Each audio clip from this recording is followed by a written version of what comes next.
L'ATC et le parc ont rédigé une convention qui a été ratifiée en juillet 2022. Au titre de cette convention, il y a une série d'actions. Parmi ces actions, il y a l'idée de dynamiser la fréquentation de la moyenne montagne. Le parc, la Corse en fait, est identifié à travers le GR20 lorsqu'on parle de randonnée. Or, le GR20, aujourd'hui, est un produit qui n'a pas besoin de promotion. L'objectif, c'est de drainer des clientèles sur d'autres espaces. Ces espaces-là se trouvent en moyenne montagne. La moyenne montagne, c'est une proposition de découverte différente puisque les itinéraires du parc, c'est-à-dire les Maramars et les Tramarémontes, traversent la moyenne montagne. On fait des étapes dans des villages, contrairement au GR qui est un sentier d'altitude. Donc ça permet d'enrichir la proposition, au-delà de la randonnée itinérante, d'un certain nombre d'autres thématiques comme la découverte du patrimoine, la gastronomie, l'artisanat, etc.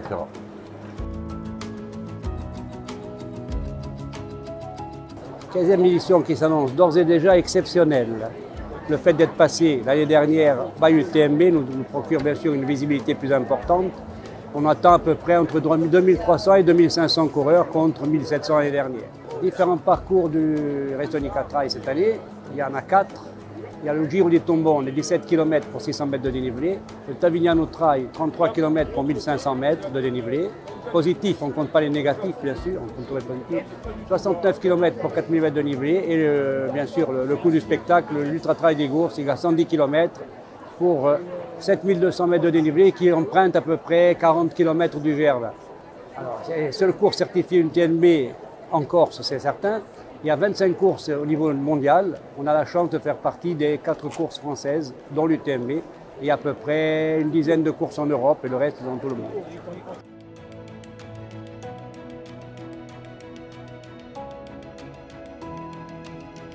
Donc à l'Île Rousse au mois d'octobre, depuis l'année dernière, depuis 2022, nous avons créé le premier festival du vélo et du VTT qui s'appelle le Corsica Bike Festival. Deuxième édition cette année du 27 au 29 octobre 2023. On attend beaucoup de monde puisque la première édition a été plutôt une réussite de ce côté-là, du côté de la fréquentation. On commence à grandir en termes de notoriété dans le monde du VTT. Donc voilà, on espère encore une fois cette année accueillir pas mal de monde sur ce festival et de le pérenniser pour les années futures.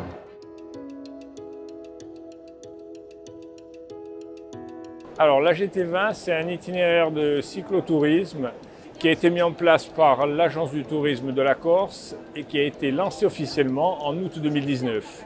C'est un parcours de 600 km que l'on a volontairement découpé en 12 étapes de 50 km chacune. En termes de dénivelé cumulé, ça représente à peu près 10 000 mètres. C'est un parcours qui s'adresse à des cyclistes de tout type. Lors du lancement en 2019, on s'était fixé 2 objectifs. Mettre en place une signalétique le long de cet itinéraire. C'est chose faite depuis août 2021. Le second, c'est de déployer des services le long de cet itinéraire. On est en cours donc, pour le déploiement de la marque Accueil Vélo, qui est le référentiel qui garantit un accueil et des services de qualité aux touristes à vélo.